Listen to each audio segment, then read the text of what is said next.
En ocasiones nuestros organismos empiezan a fallar, pero no necesariamente porque el diseño sea defectuoso, sino por la mala gestión y administración que le damos al diseño. Porque el diseño de Dios es perfecto, pero requiere de una buena administración.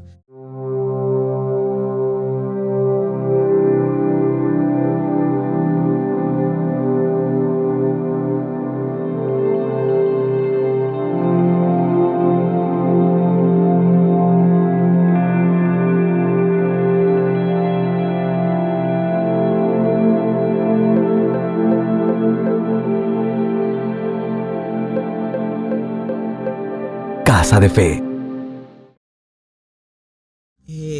Creo que hoy en día hemos perdido de vista por completo la visión de Dios acerca de todas las formas en las que Dios ha trazado su diseño. Hemos perdido el diseño en la iglesia.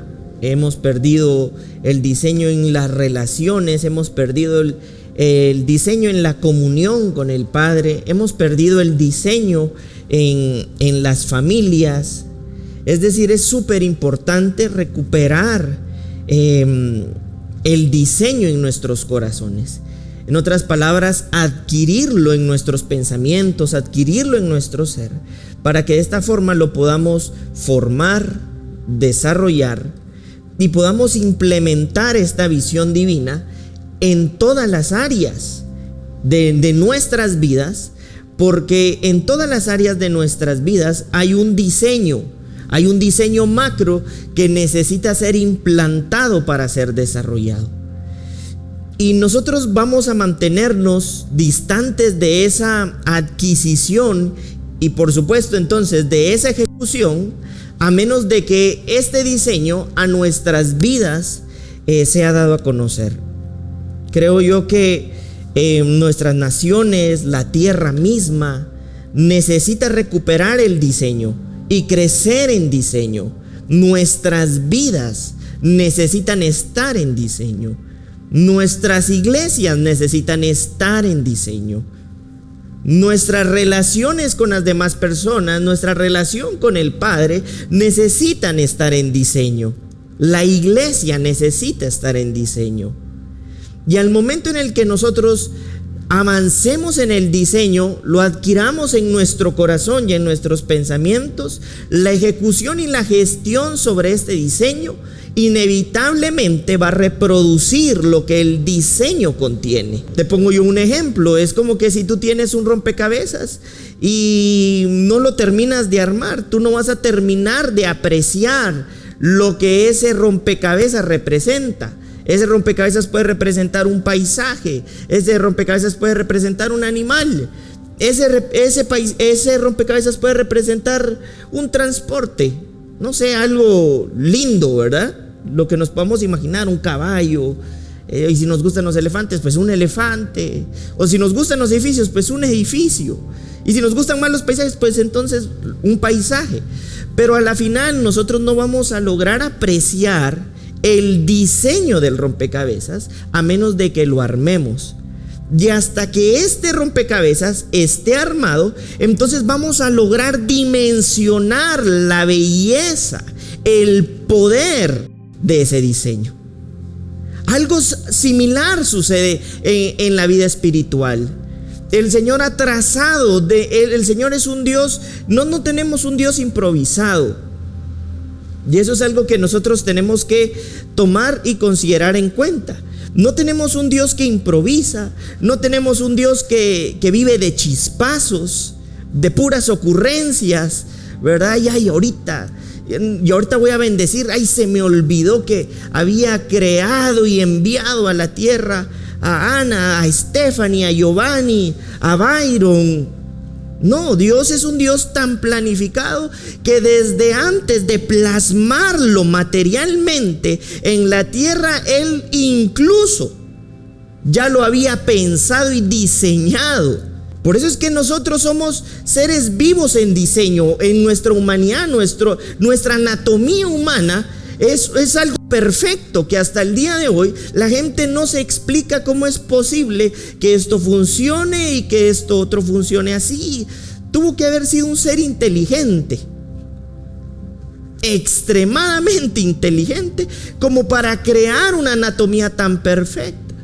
En ocasiones nuestros organismos empiezan a fallar, pero no necesariamente porque el diseño sea defectuoso, sino por la mala gestión y administración que le damos al diseño. Nuestros cuerpos, a través de una mala alimentación, a través de malos pensamientos, a través de malas relaciones, a través de malas decisiones, a través de malas convicciones, va a empezar a experimentar daño. No digamos cuando no tenemos ni siquiera el control de lo que comemos y comemos por pura ansiedad, tristeza, alegría. La cosa es comer, ¿verdad? Ahorita ya ni sé por qué como, pero como y como. O sea, inevitablemente eso nos va a llevar al médico. Y el médico nos va a decir: mire, deje comer eso, o ya no coma tanto esto, o empiece a comer esto. Porque el diseño de Dios es perfecto, pero requiere de una buena administración, requiere de una buena gestión y por lo tanto requiere de una buena ejecución. Por eso hay una visión en diseño macro divina que inevitablemente va a repercutir dentro de lo micro que también está dentro del diseño. Que algo sea micro no quiere decir que no sea divino, celestial. Y quizás no voy a poder abarcar todo lo que quisiera porque sería extremadamente extenso. Sin embargo, quiero que podamos ver, abrir nuestros ojos espirituales, disponer nuestros corazones y disponer nuestros pensamientos para ir concibiendo esta realidad del cielo en nuestras vidas. Bien, a medida en la que vamos concibiendo esta realidad del cielo en nuestras vidas, iremos teniendo cada día más el rompecabezas armado. Y al tener el rompecabezas armado, entonces podremos tener la apreciación, el valor y el poder de ese diseño. Un carro puede ser muy bueno, pero si le faltan las ruedas, por más que intentes que avance, no lo va a hacer porque le faltan las ruedas. El carro puede estar entero, pero si no tiene timón, no lo vas a poder conducir. Pues igual es esto. Por eso es que la Escritura nos habla de que nosotros somos como la aurora que va en aumento hasta que el día es pleno, dice algunas versiones. Hasta que nosotros como hijos de Dios alcanzamos la plenitud en Él. Y en esa plenitud empezamos a entrar en ese diseño que nos hace avanzar, apreciar, gestionar, ejecutar desde otras dimensiones. Por eso yo te invito a que si tú te encuentras en tu proceso de transformación, tú no te detengas, permanezcas, sé fiel al avance y al diseño, y esto inevitablemente va a ir reproduciendo en tu vida lo que el diseño y vivir en diseño es.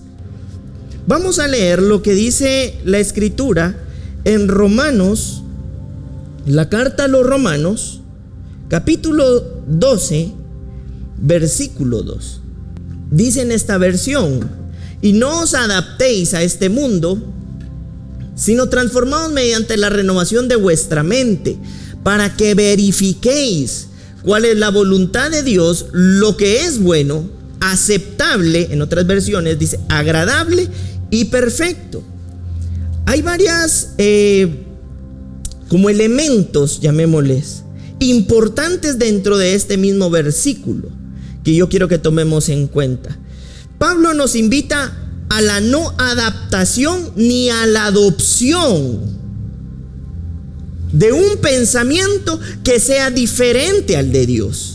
Por eso es que él dice: no te adaptes a este mundo, sino, y dice después, renovados, transformados en la mente, en la renovación de la mente. Es decir, uno de los elementos importantes que debemos tomar de este versículo es que el apóstol Pablo nos está diciendo que no debemos adaptarnos ni adoptar las maneras de pensar que son puramente terrenales y que están distantes de las de Dios. En otras palabras, que son diferentes a las de Dios. También esto mismo nos lleva a concluir en un punto número 2. Quiere decir entonces que hay dos formas diferentes de ver, de pensar, de apreciar, de valorar, de discernir, de entender, de distinguir la vida. Uno, la mente terrenal o la visión terrenal, y dos, la visión celestial o la mente celestial. Entonces el apóstol Pablo nos dice: no te adaptes ni adoptes, ni te hagas y que no te haga a su manera de pensar. Pero también nos habla de estas dos formas de pensar que existen: la terrenal y la celestial. Pero también nos habla de un tercer elemento que es súper importante, y es que debemos verificar dentro de la mente correcta y adecuada la visión de Dios. En otras palabras, ¿cuál es la visión divina como resultado de adoptar y de adaptarte a esa visión celestial? Es decir, Él te dice: no te adaptes ni adoptes la visión terrenal, pero por otra parte sí, adáptate y adopta la visión celestial. Y en esa adaptación y en esa adopción de esa manera de pensar, entonces tú podrás verificar desde esa perspectiva cuál es la visión de Dios. Y por eso la define y dice: y esa visión de Dios tiene características específicas como las que Él mismo contiene. Por eso es que esa voluntad es tan buena, es tan aceptable o agradable y es tan perfecta como quien la contiene. Él habla de la voluntad de Dios, buena, agradable y perfecta, porque también está haciendo referencia a que el que contiene esa mente, esa visión que necesitamos a la que necesitamos adaptarnos y adoptar en nuestros pensamientos, para entonces poder conocer de forma perfecta, la forma agradable, la visión completa de cómo Dios aprecia las cosas. Y por eso inevitablemente, previo a eso, está haciendo referencia a que la adaptación y la adopción de esta visión producirá entonces en nuestros corazones transformación. La transformación en nuestras vidas es el resultado de que el Espíritu Santo, en una comunión permanente, en esa intimidad con el Padre, empieza a renovarnos, a transformarnos y por lo tanto a producir lo que Él es.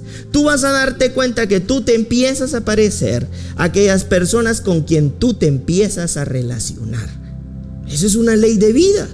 Tú vas a ver inclusive esposos que después de un tiempo ya se parecen, ¿va? Hasta físicamente.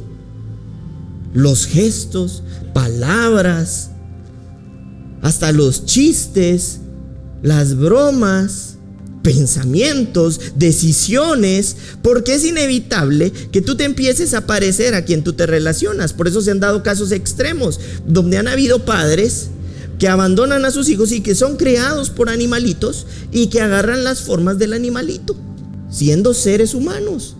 Se han dado casos. Una persona que fue criada, abandonada por sus padres porque era drogadictos, vivían una vida muy desordenada y la dejaron con los perros. Los perros criaron al niño, a la niña, no me recuerdo bien qué. Y ahí están los videos donde la niña es un perrito, no en diseño, pero sí en la forma que adaptó y la adoptó a ella.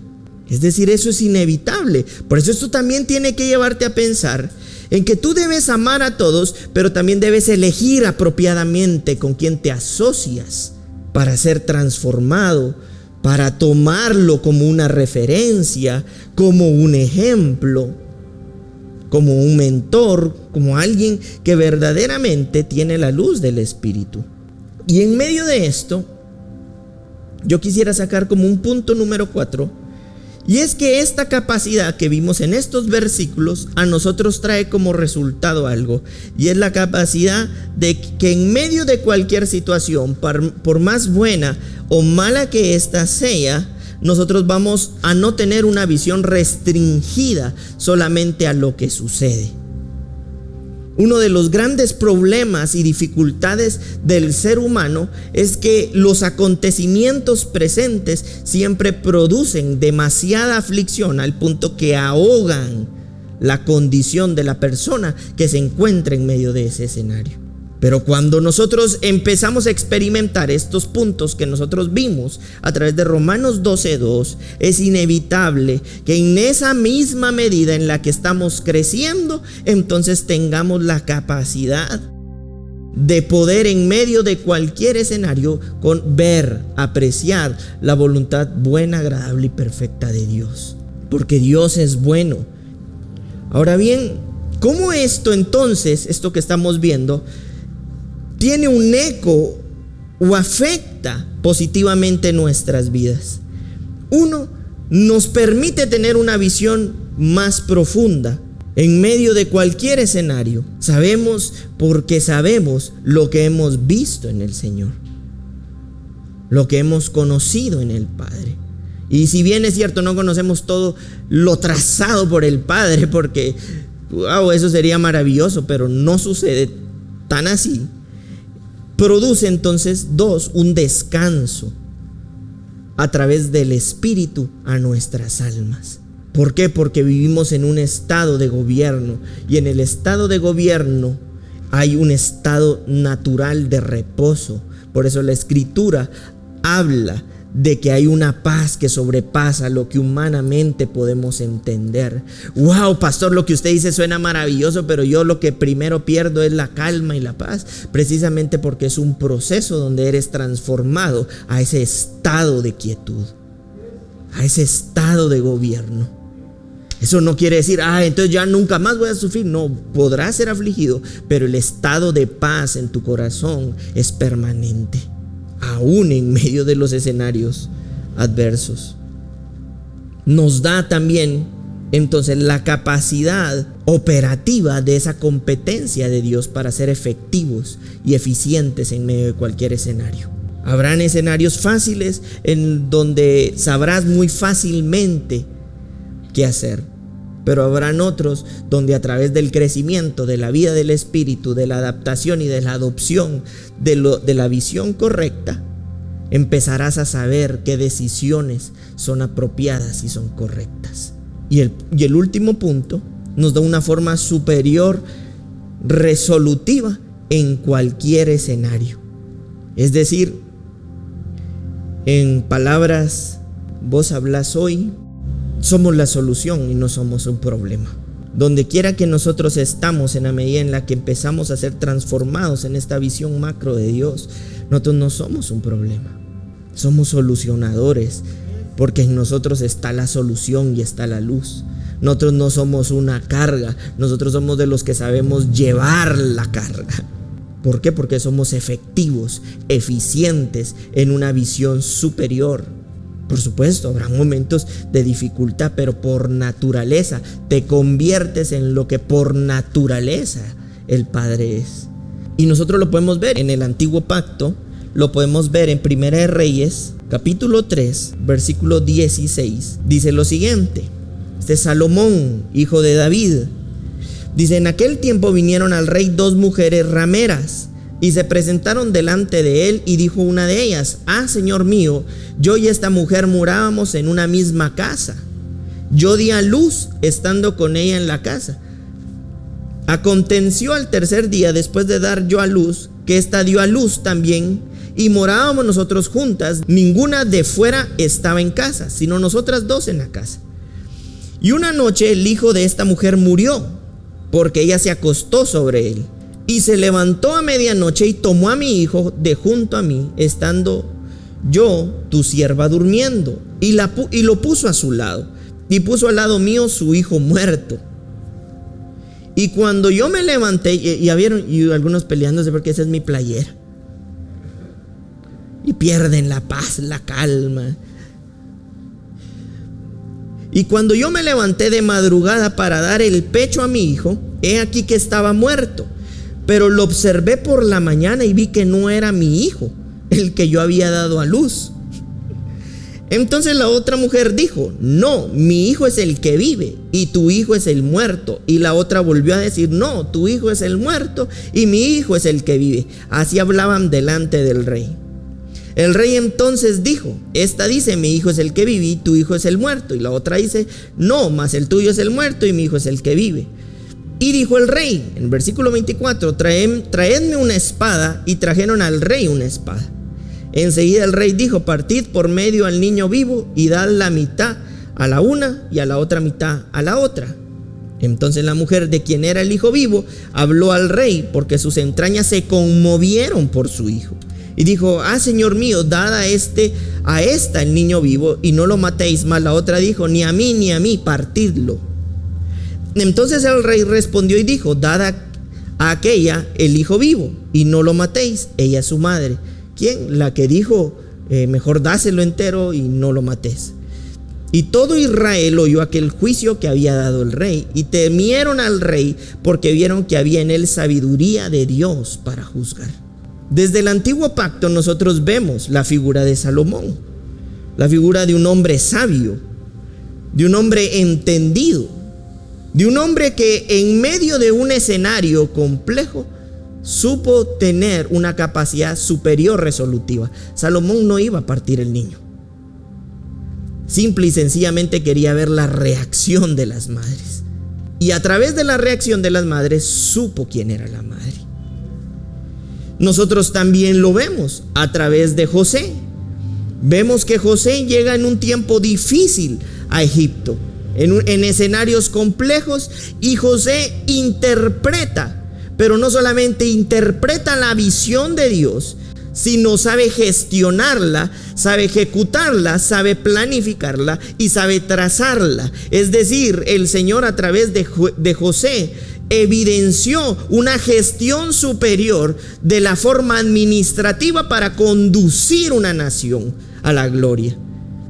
Por eso es que el Egipto cae en un momento de dolor, de desgracia, de pobreza. Pero es en ese tiempo de dolor, de desgracia y de pobreza donde Egipto se convierte en la nación más poderosa del mundo. ¿Por qué? Porque hubo un hombre que logró interpretar desde la visión apropiada las formas correctas para gestionar y ejecutar una nación a otras dimensiones según el plan de Dios.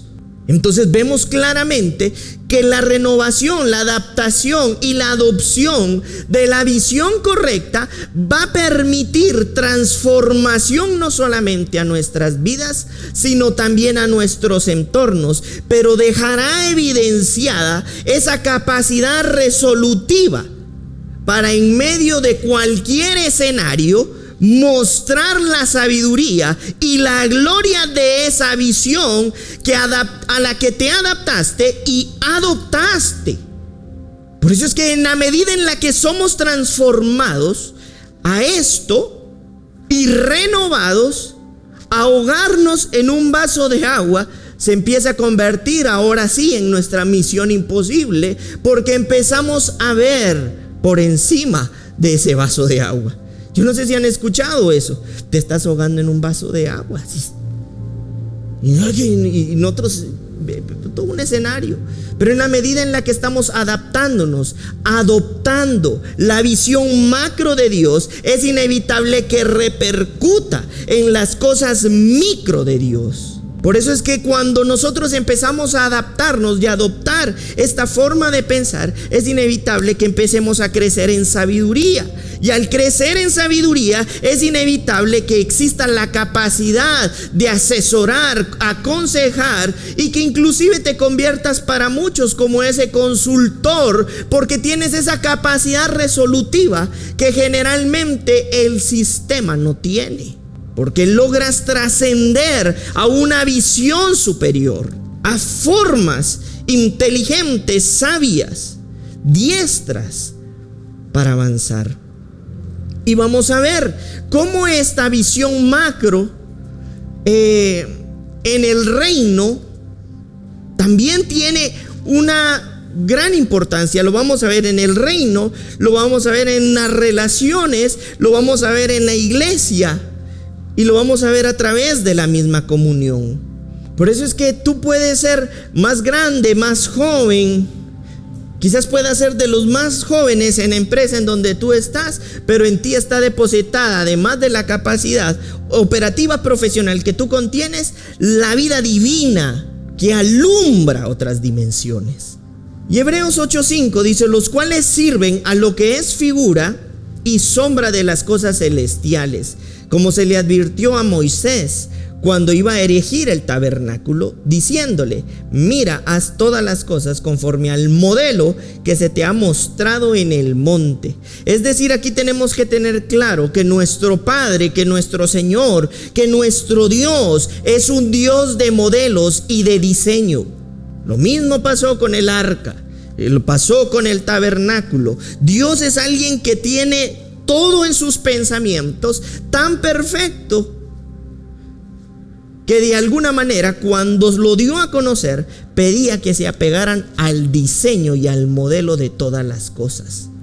Y entonces podemos ver nosotros en Éxodo 12:37, en el libro de Éxodo capítulo 12, versículo 37, lo siguiente. Y dice: partieron los hijos de Israel de Ramsés a Sucot, como 600,000 hombres de a pie, sin contar los niños. También subió con ellos grande multitud de toda clase de gentes y ovejas y muchísimo ganado.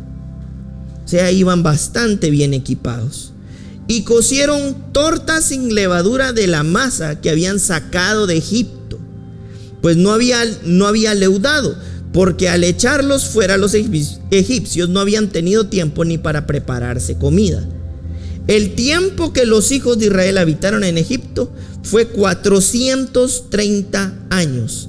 Y pasados los 430 años, en el mismo día, todas las huestes de Jehová salieron de la tierra de Egipto.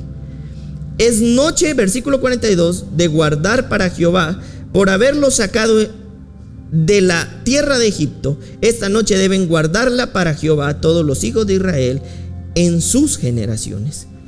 Aquí en esto que estábamos leyendo, todos podemos traer a nuestra memoria estos elementos que yo les voy a mencionar. Cuando el pueblo de Israel sale de Egipto, nosotros podemos ver que era un pueblo escogido, ¿cierto? Por eso Dios lo escoge para ser libre. Este pueblo nos habla de una nación. Israel era una nación que hasta el momento de ser libre era esclava, pero era una nación. 2, al ser una nación, hay ciudadanos. Toda esta gente eran ciudadanos. Estamos ahí en la misma línea, ¿verdad? Una nación, Israel, y como nación tenía ciudadanos. ¿Quiénes son los ciudadanos? Pues los ciudadanos de Israel, ¿verdad? Los ciudadanos, sí, de Israel, que estaban siendo libres. 3, nosotros vemos que en el momento en el que Dios saca al pueblo de Israel de Egipto, el pueblo de Israel no conocía a Dios. Nosotros podríamos decir: ala, pero y el montón de plagas no fue suficiente.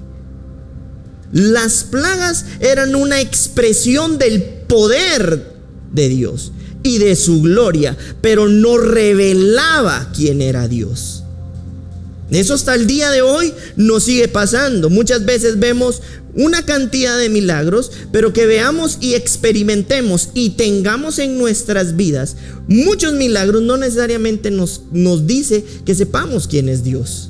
Por supuesto, nosotros somos hijos de Dios, y porque somos hijos de Dios, los milagros naturalmente en nuestras vidas acontecen todo el tiempo. El jueves, si no estoy mal, yo estaba en un lugar, en un restaurante, y se me acerca una persona de la nada y me dice: usted no me conoce ni yo lo conozco, pero déjeme decirle que Dios a usted lo va a bendecir grandemente. Y me dijo otras cosas más, ¿verdad? Y se fue. Yo se lo comentaba a mi mamá y le decía: estas cosas yo estoy seguro que siempre pueden pasar en mi vida. Yo no las estoy esperando, pero yo estoy convencido de que en mi vida pueden todo el tiempo estar pasando. ¿Por qué? Porque la Escritura dice que nosotros como hijos las mismas señales nos siguen. Nosotros no vamos detrás de las señales. Necesito que me aparezca ahorita uno aquí. Me voy a ir a parar mis 2 días allá en el mall tal, ¿verdad? No. A nosotros nos persiguen las señales. A nosotros nos persiguen los milagros. A nosotros nos persiguen las maravillas. Porque es inevitable que sucedan cuando portamos la misma vida del Espíritu. Sin embargo, esta generación no lo conoció, aún viendo todas las plagas, las maravillas, eso que fue tremendo. ¿Sí? Imagínense ustedes, uno no está acostumbrado a uno, si cae granizo y ese día uno no está preparado para eso, uno está sorprendido porque hay granizo. Imagínense, esta generación vio todas las maravillas, las plagas de Dios. Sin embargo, no le conocían, y por eso mismo, cuando salen de Egipto, lo que hace Dios es darle a Moisés una ley. ¿Por qué? Porque a través de esa ley, Dios plasmó su carácter. ¿Y cuál era su carácter? Un carácter perfecto y santo. Por eso nadie podía cumplir esa ley, porque solo podía ser cumplida por alguien como Dios. Y si cumplís pero fallas en así decía la ley, quedas completamente condenado por todos. Era imposible. Ya cumplí 9, fallé en el 10, invalidaste toda la ley. Así de complejo era. Pero Dios plasmó la ley para que a través de la ley el pueblo de Israel pudiera conocer a Dios y pudiera entonces empezarse a dar cuenta que tenía un Dios perfecto y completamente santo. Esa fue la forma en la que Dios empezó a revelarse a su pueblo. 4, nosotros vemos un sistema opresor. ¿Cuál es el sistema opresor en ese momento? Egipto. Y 5, lo que les mencionaba la semana anterior a esta, habían prisiones internas en el corazón de los hijos de Israel como resultado de que habían vivido 400 años como esclavos. Ahora bien, a diferencia de Jesús, ¿qué fue lo que Jesús vino a plasmar?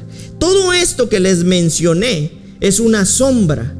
A la final, por más grande que fue, seguía siendo lo micro.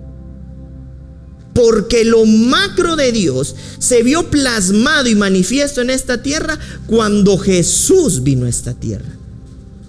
¿Y qué trajo Jesús a esta tierra? Si recordamos, Juan el Bautista decía que el reino de los cielos se ha acercado. ¿Por qué? Porque Jesús estaba en esta tierra. En otras palabras, vemos que Jesús traía una nueva nación. ¿Cuál era esta nueva nación? Su reino. Adoptó, engendró nuevos ciudadanos. ¿Quiénes son esos ciudadanos? Sus hijos. Dice la Escritura, y fue profetizado, que la ley ya no iba a estar más en tablas, sino que la iba a poner dentro de nuestros corazones y de nuestros pensamientos, para que ya no le conociéramos de afuera hacia adentro, sino desde adentro. 4, vemos que también Jesús vino a enfrentar a un sistema, ya no a Egipto, pero sí a un sistema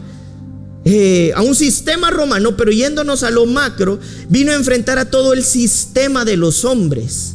Y 5, vino a libertarnos de todo ese sistema que había agarrado, tomado por posesión, o nos habíamos adaptado, o en la que nos habíamos adoptado en nuestros pensamientos, que empezaron a crear todas las prisiones de nuestro corazón. Es decir, si nosotros vemos lo que pasó con Moisés y lo que Jesús vino a hacer, es extremadamente similar. La única diferencia es que Jesús plasmó desde una visión macro las cosas que un pueblo como Israel habían vivido a una dimensión micro, por muy gloriosas que éstas fueran.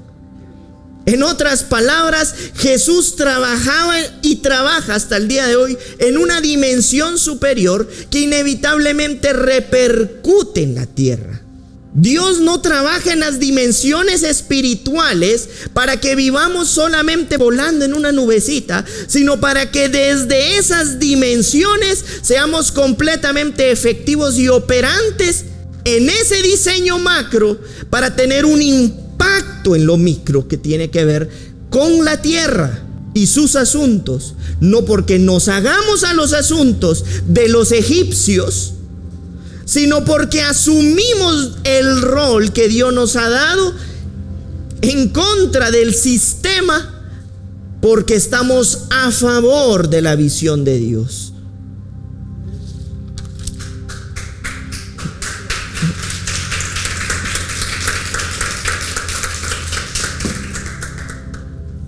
Ahora bien, esto lo vamos entonces a ir aterrizando aún más sobre esto macro. Por eso vemos que Jesús coloca su vida en nosotros.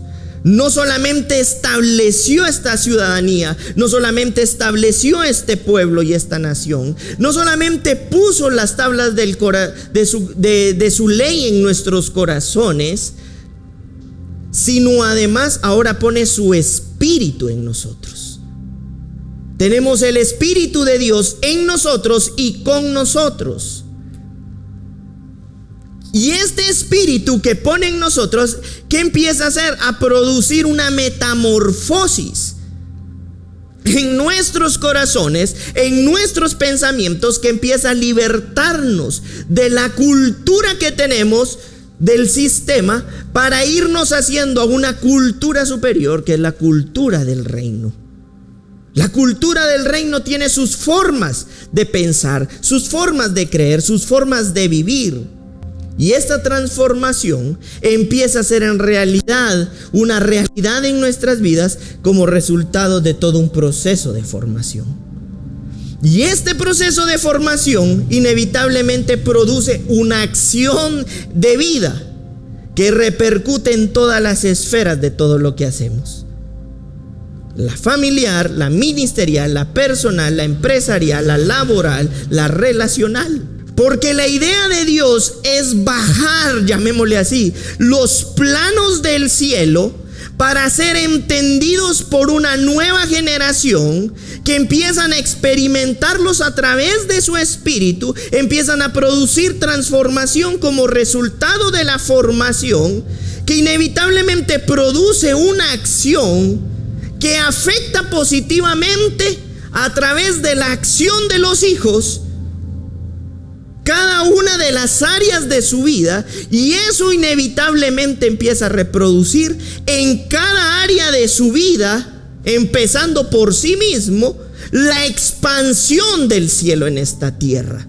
Porque el interés de Dios es que podamos ver que desde lo macro, lo celestial, hasta lo micro en diseño, está diseñado, o es un molde, o es un diseño arquitectónico de parte de Dios, para que inevitablemente en todo lo que hacemos sea manifiesta la representación del cielo en esta tierra.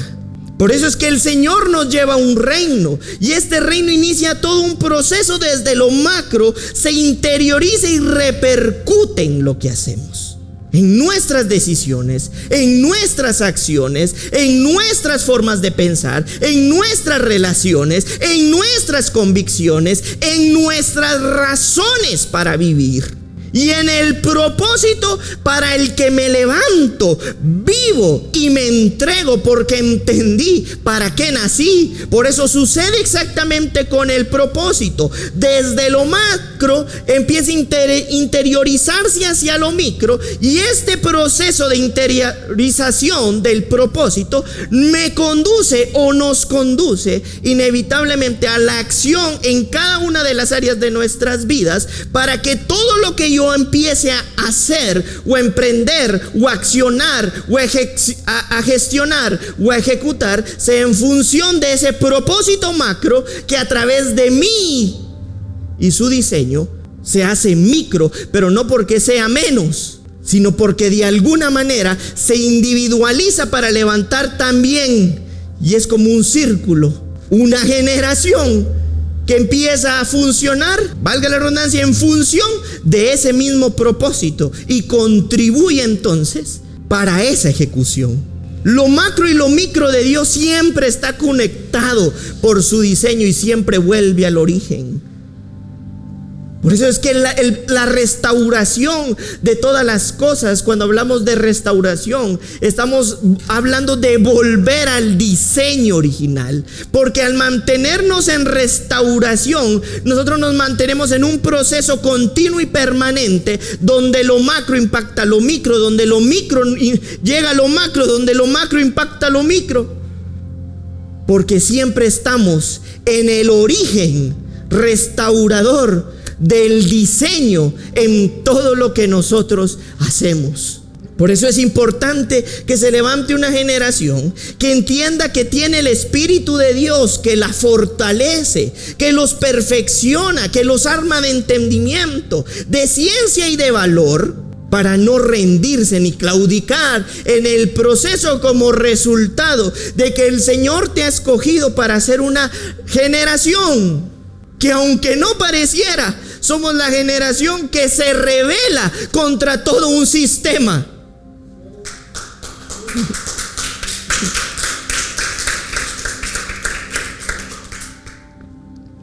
Y por eso es que también vemos a través del diseño también como la iglesia, como este diseño también impacta a la iglesia y la familia. Los rebeldes no son los que están rayando ahí, destruyendo. Ellos, los que les falta es un poquito de educación para no pintar y rayar lo que no es suyo.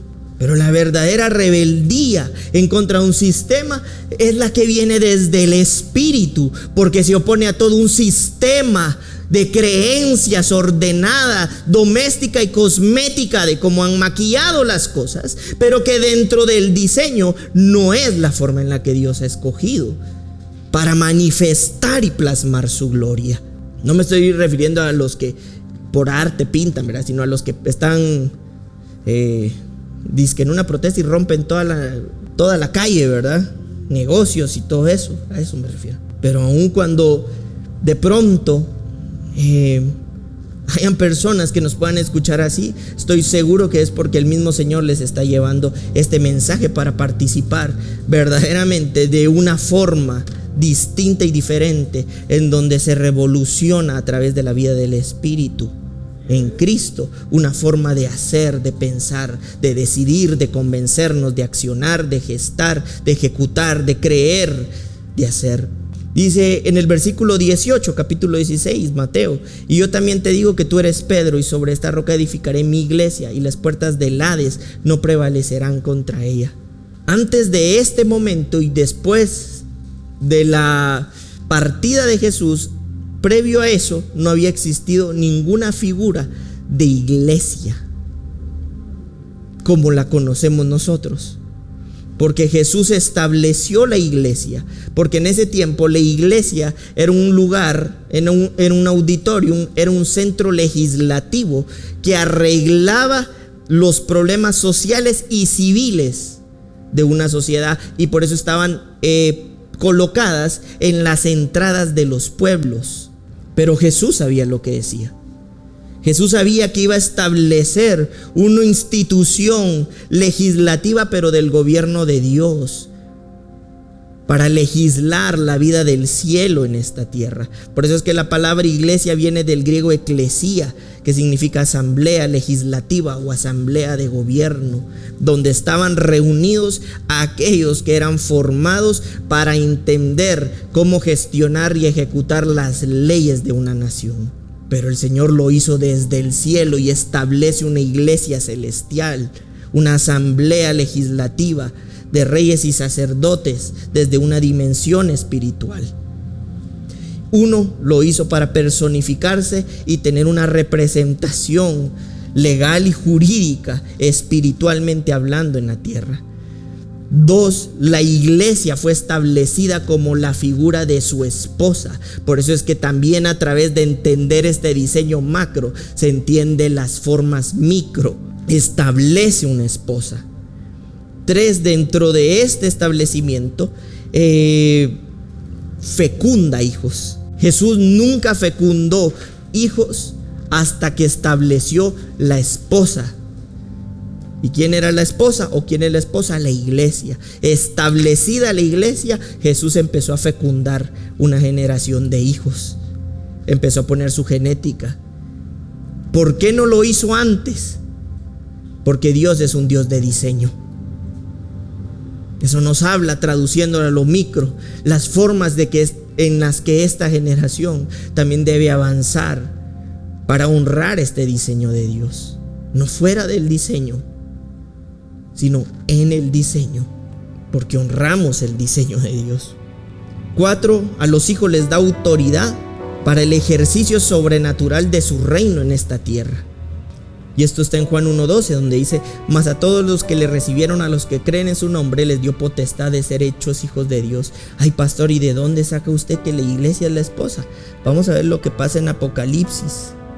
Estando completamente en posesión del Espíritu, Juan lo dice.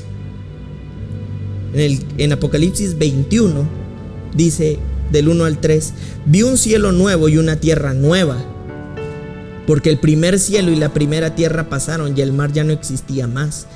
Y yo, Juan, vi la santa ciudad, la nueva Jerusalén, que dice descender del cielo de Dios, dispuesta como una esposa ataviada para su marido.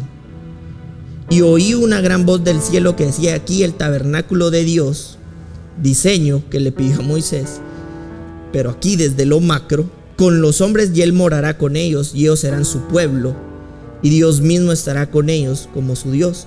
Lo que pasó con Israel, pero ahora está pasando desde una acción espiritual macro. Versículo 9: vino entonces a mí uno de los 7 ángeles que tenían las 7 copas llenas de las 7 plagas postreras, y habló conmigo diciendo: ven acá, yo te mostraré la desposada, la esposa del Cordero. ¿Quién? La iglesia.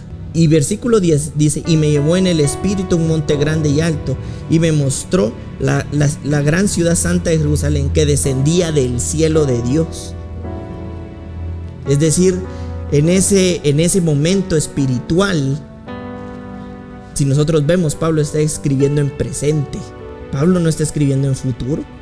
Él está diciendo lo que él está viviendo desde el Espíritu. Jesús viene y establece un reino.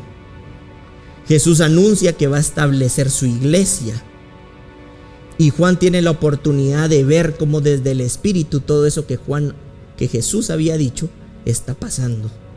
Porque el reino, ¿dónde está Jesús el reino? Y Jesús les contestó: el reino está dentro.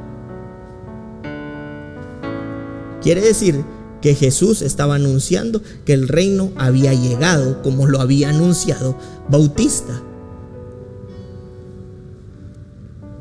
Porque si no es así, todos estos hombres a nosotros nos mintieron, incluyendo a Dios. Porque Bautista anunció la llegada del reino que se había acercado. Jesús, siendo Dios, dijo que el reino se había acercado. A Jesús mismo le preguntaron: ¿dónde está el reino? Y dijo: está dentro de ustedes. Jesús mismo dijo: esta va a ser mi iglesia y edificaré mi iglesia. Y esta iglesia será mi esposa, en otras palabras. Y Bautista, estando en el Espíritu, podía ver todo lo que Jesús había anunciado: descender la ciudad de Dios. Ahí lo dice: la esposa de Cristo, que no era como los israelitas lo esperaban, pero sí era como el diseño lo había pensado y trazado. Era completamente espiritual. O si no, ¿por qué la Escritura dice que somos ciudadanos si no nos hemos muerto? ¿O por qué nos dice que somos embajadores? ¿De dónde si seguimos aquí? Y por eso es que Jesús hace todo esto desde lo macro, para que entonces entendamos la relación en lo micro de cómo el Señor conduce, respeta inclusive el diseño con su esposa, cómo edifica Él a su familia, como el Padre, como el sacerdote, como la cabeza que es Cristo. y como su esposa, como figura de la iglesia, edifica con sabiduría, con entendimiento y con dirección a sus hijos. Y como los hijos contribuyen en la construcción y en la edificación de su reino. Y como todo vuelve, si nosotros dentro empezamos a entender ese diseño y lo llevamos al diseño micro, es inevitable que entonces pase lo que dijo el apóstol Pablo que le pasó con Timoteo. Así como Loida y Eunice te formaron, ahora tú sirves nuevamente al propósito. La forma en la que se recupera y se extiende el reino es cuando nosotros recibimos el diseño en nuestro corazón de lo macro y lo llevamos nosotros a lo micro. Y eso micro, formado y transformado para lo macro, sirve a lo macro. Ya lo vimos, su reino, su iglesia y su familia. Y brevemente lo vamos a mencionar acá en Juan 5:19, la relación y la comunión de la familia y del Padre. Juan 5:19 dice: respondió entonces Jesús y les dijo: de cierto os digo, no puede el Hijo hacer nada por sí mismo, sino lo que ve hacer al Padre, porque todo lo que el Padre hace, también lo hace el Hijo igualmente. Jesús nos estaba narrando la relación de amor, de respeto, de honra, de obediencia que le tenía a su Padre. Uno está haciendo eso. Y dos, nos está narrando lo íntimo que era con el Padre. Porque por eso sabía todo lo que el Padre hacía y todo lo que el Padre quería. Y el diseño también está en eso. En la relación que nosotros tenemos con el Padre a través del Espíritu Santo. Toma un tiempo, tómalo un tiempo y hazlo parte de tu vida, para irte transformando con quien te asocias o con quien te relacionas. Y qué mejor que sea el Padre. Vas a empezar a adquirir las formas del Padre. Nos habla de la relación con los demás miembros de la familia de Dios. Una relación sana. Y por eso dice, con la familia de Dios y su cuerpo. Por eso vemos en 1 Corintios 1:10, y se los voy a leer rápidamente. Dice 1 Corintios 1:10: os ruego pues, hermanos, por el nombre de nuestro Señor Jesucristo, que habléis todos una misma cosa y no haya entre vosotros divisiones, sino que estéis perfectamente unidos en una misma mente y en un mismo parecer y en un mismo sentir. El sentir de Cristo. ¿Y cuál es el sentir de Cristo? Amor, lealtad, fidelidad, entendimiento, sabiduría, compromiso, honor, respeto, obediencia, gracia. Por eso es que la familia de Dios no es disfuncional si todos crecemos dentro de la visión macro, que se transfiere a la micro, la forma en la que estamos siendo constituidos como iglesia, y aún más micro, llamémoslo así, la familia que en algún momento formamos. Y esta familia que formamos es la que nuevamente vuelve a la visión macro, porque los hijos crecen en ese entendimiento. Reino, familia, relaciones, iglesia, comunión. Y con este versículo termino, 2 Corintios 3:18. Y por eso dice así: por tanto, nosotros todos mirando a cara descubierta como en un espejo la gloria del Señor, somos transformados de gloria en gloria en la misma imagen, como por el mismo Espíritu del Señor. Esta palabra revelar o mirando cara descubierta habla de revelar, ¿verdad? Nos es revelado porque nos es quitado cualquier velo de nuestros ojos para poder ver. Y esta palabra es como en un espejo, viene del griego katoptrizó. No sé si lo tenemos esto, que significa reflejarse a sí mismo. Es decir, que lo que la Escritura nos está diciendo es que, dice, gracias, descubierta, tenemos la cara descubierta, como mirando un espejo, pero lo que se refleja es Dios mismo, la gloria misma de Dios. Entonces dice, cuando veamos el espejo, podamos ver que nos hemos ido transformando a Dios mismo, a su gloria, transformados de gloria en gloria. O sea, ¿por qué es de gloria en gloria? Porque una es insuficiente como para aducir que ya estamos súper transformados. No, yo estoy bien transformado ya. Son glorias tras glorias las que necesitamos para que llegue el momento en el que podamos ver como en un espejo, como que si Dios mismo se estaría reflejando. Y esto se logra por el mismo Espíritu del Señor.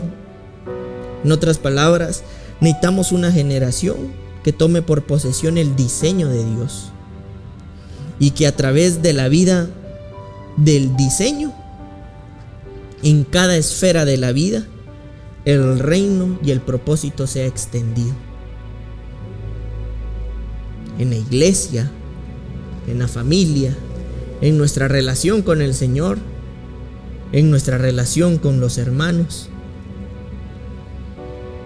en el reino, en nuestra formación como ciudadanos y como hijos embajadores en quienes es depositado el poder sobrenatural de Dios.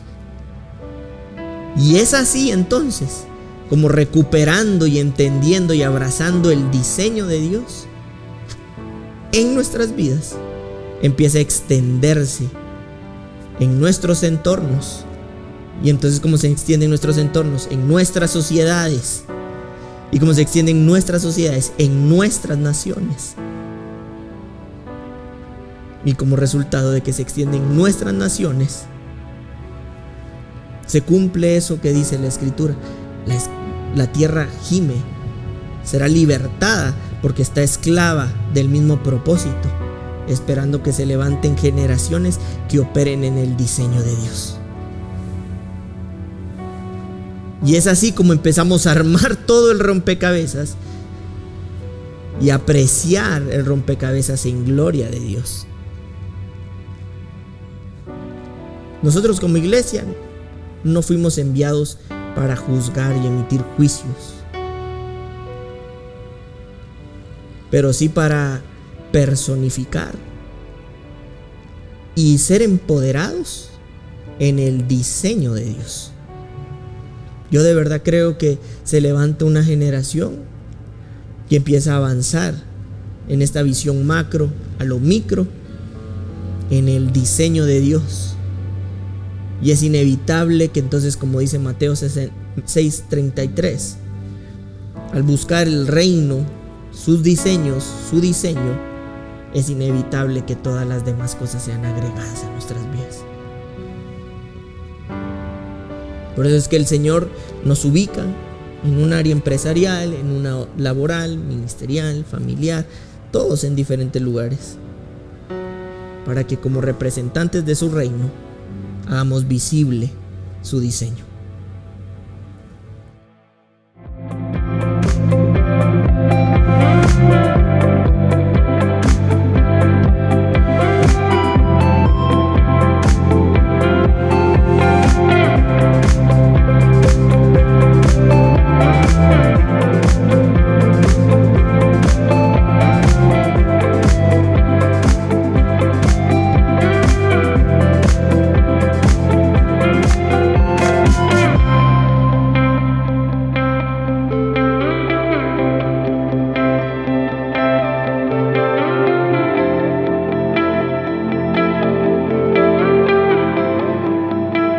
Casa de Fe.